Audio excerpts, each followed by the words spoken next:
A interpretação dos sonhos. Capítulo 1. D. Por que esquecemos o sonho após o despertar? O fato de que o sonho se esvai de manhã é proverbial.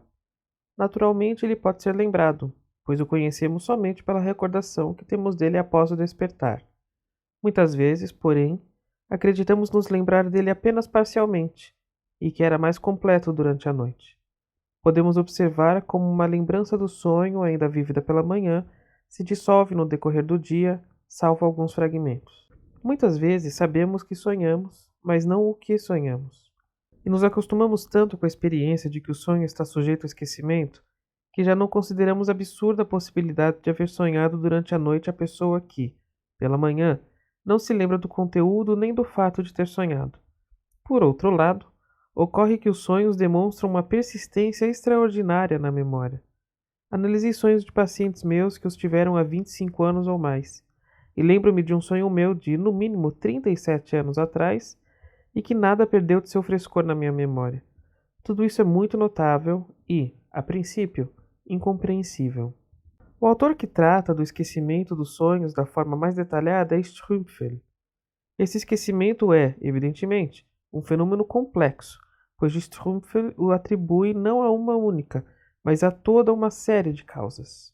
Em primeiro lugar, agem sobre o esquecimento dos sonhos todas aquelas causas que provocam esquecimento também na vida de vigília.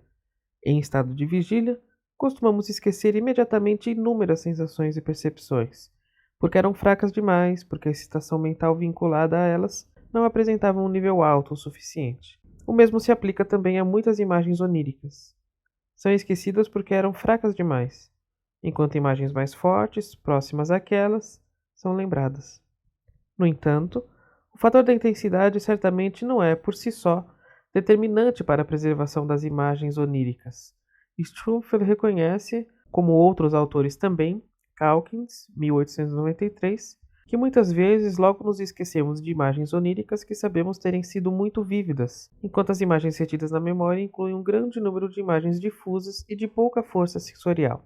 Além disso, costumamos esquecer com facilidade, no estado de vigília, o que ocorreu apenas uma vez, e lembrar-nos melhor daquilo que pudemos perceber repetidas vezes. A maioria das imagens oníricas constitui, porém, experiências únicas. Essa peculiaridade deve contribuir imparcialmente para o esquecimento de todos os sonhos. Muito mais significativa é uma terceira causa do esquecimento. Para que as sensações, as representações, os pensamentos, etc., alcancem o grau necessário para serem lembrados, é preciso que não permaneçam isolados, mas que estabeleçam vínculos e agrupamentos adequados. Quando separamos as palavras individuais de um pequeno verso e as embaralhamos, torna-se difícil lembrá-lo. Quando apropriadamente organizadas e sequenciadas, uma palavra ajuda a outra, e o sentido do todo se preserva com facilidade na memória. Em geral, lembramo-nos do contrassenso com tanta dificuldade quanto do que é confuso e caótico. Faltam aos sonhos, na maioria das vezes, ordem e inteligibilidade. As composições oníricas não possuem uma memória própria e são esquecidas porque, na maioria das vezes, se dissolvem dentro de instantes. O que Haderstock afirma ter observado, ou seja, o que nos lembramos melhor justamente dos sonhos mais estranhos, não se adequa plenamente ao que foi dito. Ainda mais eficazes para o esquecimento dos sonhos, segundo Strümpfel, são outros fatores oriundos da relação entre sonho e vida de vigília. A sujeição dos sonhos ao esquecimento pela consciência em estado de vigília é, aparentemente, apenas a contrapartida do mencionado fato de que o sonho, quase nunca, adota lembranças ordenadas da vida de vigília, mas apenas detalhes delas, que retira dos nexos psíquicos atuais em que costumam ser lembradas. Assim, a composição onírica não encontra espaço na companhia de sequências psíquicas que costumam ocupar a psique. Faltam-lhe todas as ajudas mnemônicas. Desse modo, a criação onírica se desprende, por assim dizer, do solo da nossa vida psíquica e flutua no espaço psíquico como uma nuvem no céu, que rapidamente é dispersa pelo sopro revigorado. Nesse mesmo sentido, age o fato de que, no momento do despertar, o mundo sensorial nos invade, apossando-se imediatamente da nossa atenção, de maneira que poucas imagens oníricas conseguem resistir a essa força. Elas recuam diante das impressões do novo dia, da mesma forma como o brilho das estrelas recua diante da luz do sol. Por último, devemos nos lembrar, como algo favorável ao esquecimento dos sonhos, de que a maioria das pessoas demonstra pouco interesse por seus sonhos. O pesquisador, por exemplo, que, por algum tempo, se interessa pelo sonho, também costuma sonhar mais do que o normal, o que provavelmente significa ele lembra seus sonhos com maior frequência e facilidade. Duas outras causas do esquecimento dos sonhos, acrescentadas por Bonatelli, em Benini, as mencionadas por Strumpfel, já parecem estar contidas nestas, a saber: 1. A alteração da sinestesia entre os estados de sono e de vigília é desfavorável à reprodução recíproca, e 2. A organização diferente do material representacional no sonho o torna, por assim dizer, introduzível para a consciência desperta. Em vista de todas essas razões favoráveis ao esquecimento, torna-se, como ressalta o próprio Strumpfel, ainda mais notável que, mesmo assim, tantos elementos do sonho sejam mantidos na lembrança. Os esforços continuados dos autores em apreender as regras da lembrança dos sonhos equivalem à confissão de que também nisso algo permanece enigmático e inexplicado. Algumas peculiaridades da lembrança do sonho foram corretamente ressaltadas em tempos recentes.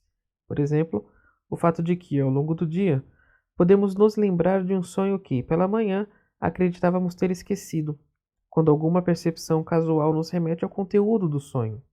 A lembrança dos sonhos, em geral, porém, está sujeita a uma objeção capaz de diminuir bastante seu valor para a opinião crítica.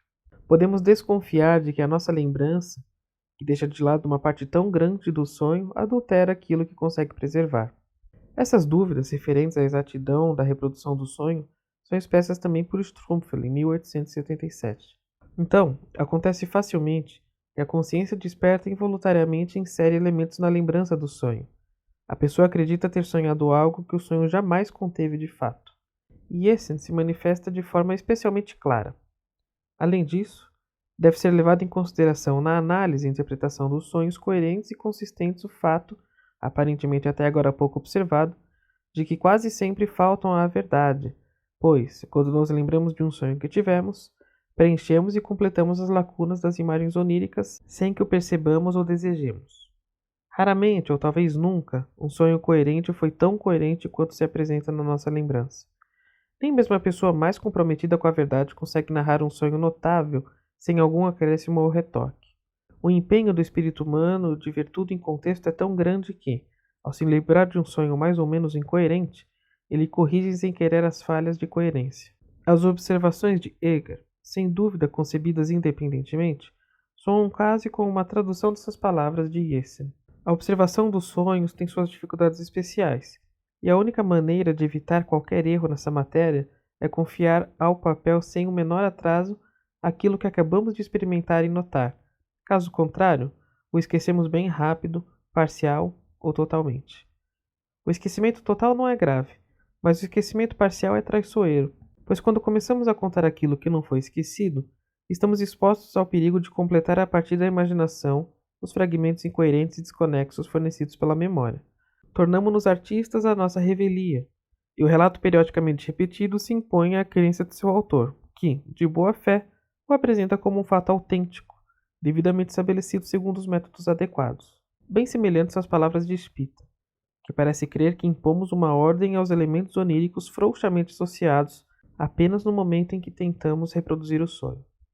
Transformamos justaposições em sequências, em cadeias, ou seja, acrescentamos o processo da conexão lógica que falta ao sonho. Visto que não possuímos senão um controle objetivo para a fidelidade da nossa lembrança, e que este inexiste para o sonho, que é nossa própria experiência e cuja única fonte conhecida é a memória, que valor ainda resta para a nossa lembrança do sonho?